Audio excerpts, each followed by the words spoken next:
Let's go to our guest now from Istanbul. Zuhal Mert Uzuner joins us. She's a professor of international relations at Marmara University. We've spoken a little bit earlier in the programme about the reconstruction and rebuilding. How do you rate the efforts to rebuild these provinces that were decimated by these two earthquakes?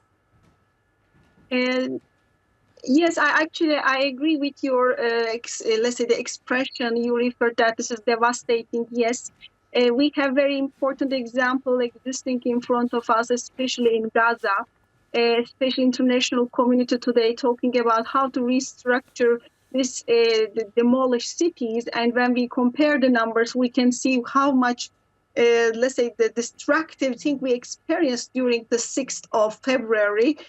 So it was very big disaster we faced, and we have still very fresh memories of all these, let's say, the tragic days. So we need to reevaluate where we are now, yes, but we should underline the importance of this big, let's say, the size of this disaster. We are maybe in the midst of this recovery process. We need to continue to reconstruction efforts. And it's not only about reconstruction of cities, it's about reconstruction of lives and these lively cities and the lives of people who are badly, let's say, influenced of all these, let's say, the tragic events.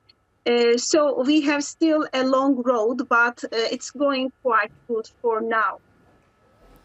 As you say, I think you make a really good point there that it's not just about buildings and physical infrastructure, which of course in some ways is easy to measure. You know, we can sit here and throw out these numbers. Several 100,000 homes have been rebuilt already. But when it comes down to it, it's all about how the people in these places feel. How would you say the two earthquakes have impacted the national psyche here in Türkiye, and how have they impacted political discourse as well? Actually, whatever influenced the social atmosphere, influenced politics, it is understandable. You know, in the first days, there were a huge disappointment and expectations, and the situation was really tough for everybody. And that's why we observed very difficult, harsh criticism came to the management of the disaster. But when we started to understand the size of this disaster, we started to coordinate much better, much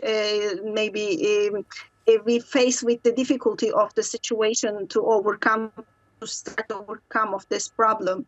Yes, as you mentioned, the political aspect is very critical because at the end, the people need to have a hope in these difficult days. And we experienced the promises of the President Recep Tayyip Erdogan was very influential for the victory of in the elections just following the quake. So it showed that the trust and belief on politics was very critical to have the belief in the power and the ability of the state bureaucracy. There were so many critics we have to face with this side of the story, especially local governments and the application of the relevant codes for the construction of the cities. Were also another aspect we face now, especially in case of the fires. So actually the codes are enough in many cases, but in application part, we need to face our difficulties. It's not only the political aspect, we need to refer also to the cultural aspect, this pragmatism and somehow disrespect to the codes and finding some other means to overcome these, let's say, the limitations is the main problem. So we face with this, let's say, the tragic events, and I hope these will be important lessons for us to learn how to build a healthy and strong cities.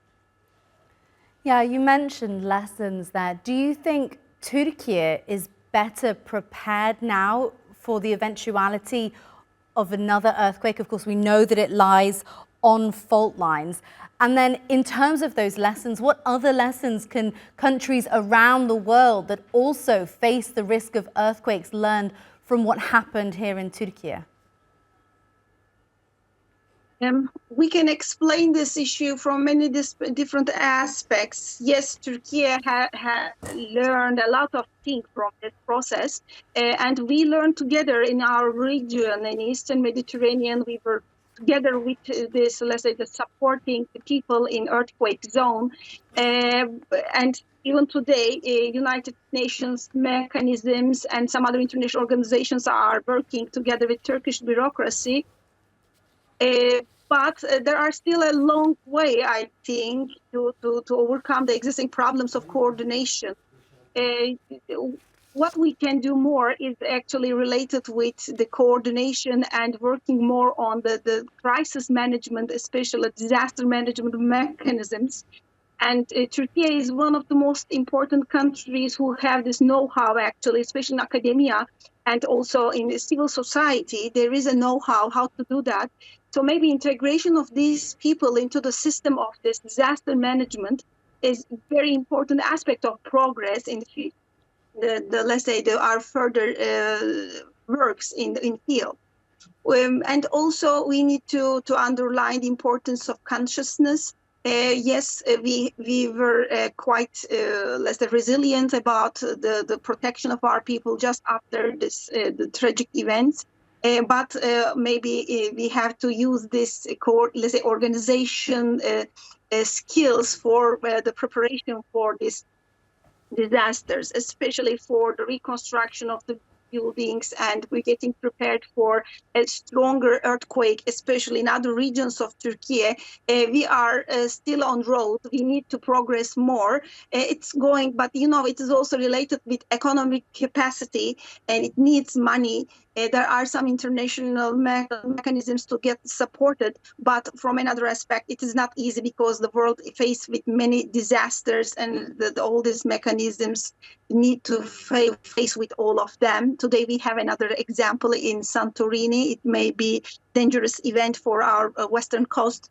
So as we can see, not only national, but international and regional coordination mechanisms together with civil society know-how is very critical for progress.